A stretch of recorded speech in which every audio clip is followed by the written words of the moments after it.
Howdy, happy day. I was the starter at a local marathon recently. I got all excited and I shot a man with a starting gun. I've been charged with race crimes. I know, sounds like a dad joke, hey, but whatever. Hey, do you own your own home? A lot of people do, or they think they do. There's a couple of things to that, particularly in Canada, when so many people are saying it's unceded land. They're always referring to Indians, of course, which means that it isn't their land anyway because it's unceded, and unceded means it belongs to someone else.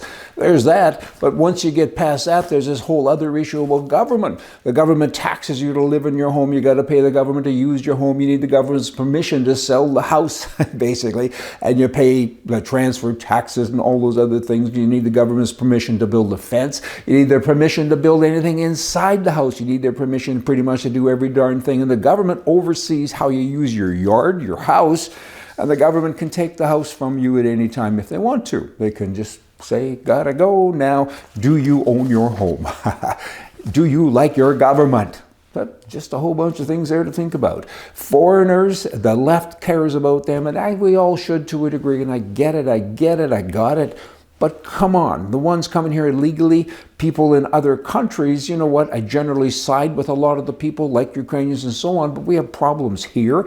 You know, when you find time, I'm now talking about the US specifically, when you find time to go across the ocean to protect people's borders and you can't look after your own border, and there's upwards to 5 million people that have crossed that border illegally, and they do harm. They do big harm to your citizenry. It's like not locking your door of your house, the one that you don't own. You don't lock the door. And at nighttime you're sleeping and people are coming in and they're using your dishes and taking your food out of the fridge, and they're hurting you as well. They come in and give you the odd smack just to make sure you're with the program, their program.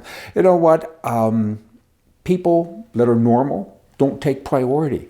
Why is that? Because they're trying to normalize everything. I understand it, but if you have built this country, feed it, fuel it, defend it, that's what should happen. But you don't matter to these left-wing whacks.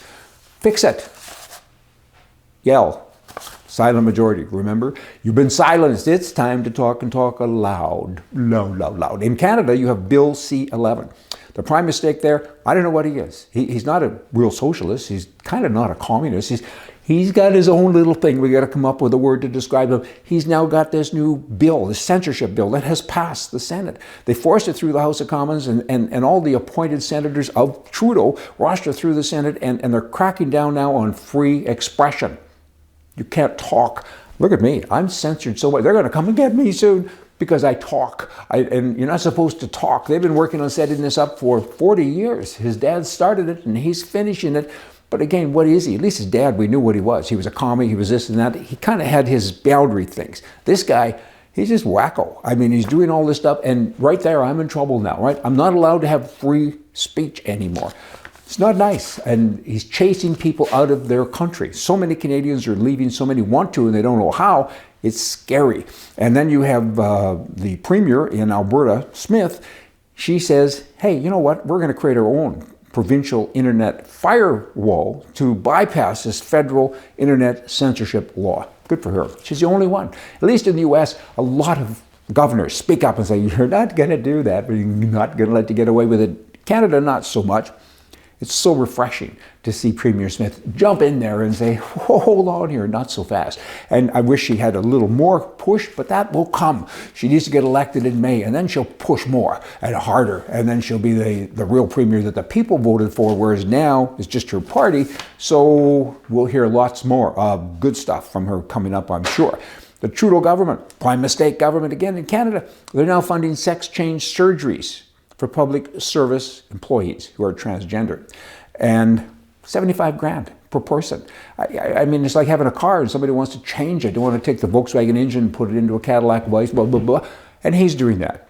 What is going on? That's Canadian taxpayers have to pay for that. So if you want to change teams, all you do, wow, I am almost speechless. Hey, that doesn't happen very often, but I'm just about speechless.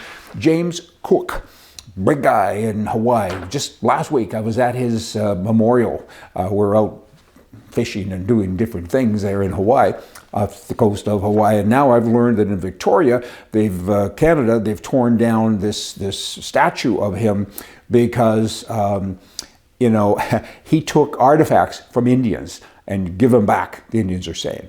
Well, then I demand the return of white man's blankets, knives, wheels, cars. Come on, guys.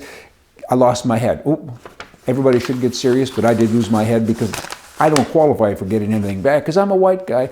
This is silliness. This happened a long, long time ago. Get over yourself. Like, move forward. All this cancel culture business. Man should be judged by the backdrop of his time. You got that? That means what people did way back when the rules were different. Y'all come back. See ya.